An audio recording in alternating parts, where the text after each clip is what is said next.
দেশি বিদেশি বিনিয়োগ আরও গতিশীল করতে বাণিজ্য নীতিতে উদার পথে হাঁটছে বর্তমান সরকার। ব্যবসায়ীরা বলছেন, যুক্তরাষ্ট্র, ভারত সহ দেশগুলোর সঙ্গে সরকারের বাণিজ্য নীতি ও সম্পর্ক বিনিয়োগকে প্রভাবিত করবে। বৈশ্বিক বাণিজ্যিক সম্পর্কে প্রায় ১.৫ বছর টানাপোড়েনের শেষ দিকে তড়িঘড়ি করে সই করা চুক্তি অর্থনীতির স্বার্থে পর্যালোচনা পরামর্শ অর্থনীতিবিদদের। Cilia সুলতানার report. ২০২৫ সালে মোট ৮৫ মিলিয়ন মার্কিন ডলারের বাণিজ্যের মাধ্যমে বাংলাদেশ হয়ে ওঠে বর্তমানে ভুটানের দ্বিতীয় বৃহৎ রপ্তানি গন্তব্য। সম্প্রতি বাণিজ্যিক যোগাযোগ আরও সহজ করতে ভুটানকে পানগাঁও বন্দর ব্যবহারের প্রস্তাব দিয়েছে বাংলাদেশ। সার্কভুক্ত দেশগুলোর মধ্যে ভারতে বাংলাদেশের পণ্য ও সেবা রপ্তানি ৮৮.৭৩%। তুলা, খাদ্যশস্য, জ্বালানি তেল, বিদ্যুৎ সহ সেবা আমদানির মোট বাণিজ্যের ৮৫%ই আসে ভারত থেকে। মধ্যপ্রাচ্যের অস্থিরতায় এই নির্ভরতা আরও বাড়তে পারে। ফলে ভূরাজনীতি ছাড়াও যুক্তরাষ্ট্র, ভারত সহ দেশগুলোর সাথে সরকারের বাণিজ্যিক নীতি ও সম্পর্কের উপর নির্ভর করছে বিনিয়োগকারীদের আস্থা।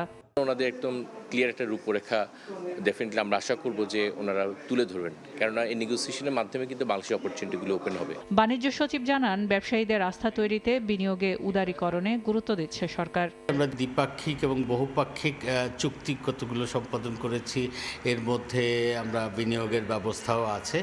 এদিকে ১.৫ বছরে যখন বেসরকারি খাতে বিনিয়োগ স্থবির ও প্রায় ১.৫ লাখ মানুষ কর্মহীন, তখন অন্তর্বর্তীকালীন সরকারের শেষ দিকে তড়িঘড়ি করে যুক্তরাষ্ট্রের সাথে নন ডিসক্লোজার এগ্রিমেন্ট, বন্দর পরিচালনায় পতেঙ্গার লালদিয়া টার্মিনাল ডেনমার্কের কোম্পানিকে ৩৩ বছরের জন্য, পানগাঁও টার্মিনাল ২২ বছরের জন্য সুইজারল্যান্ড কোম্পানিকে ও চট্টগ্রাম বন্দরের নিউমোরিং কন্টেইনার টার্মিনাল আরব আমিরাতকে দেওয়া হয়। দেশের স্বার্থে এসব চুক্তি পুনরায় পর্যালোচনার পরামর্শ অর্থনীতি বিশ্লেষকদের।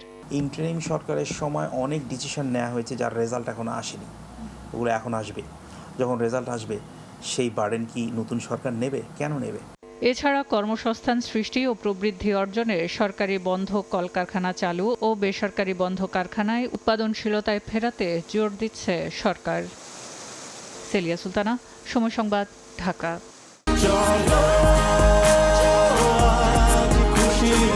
৪০ বছর ধরে অসংখ্য খুশির মিছিলে ছিল আইডিএলসি, থাকবে আগামীতেও।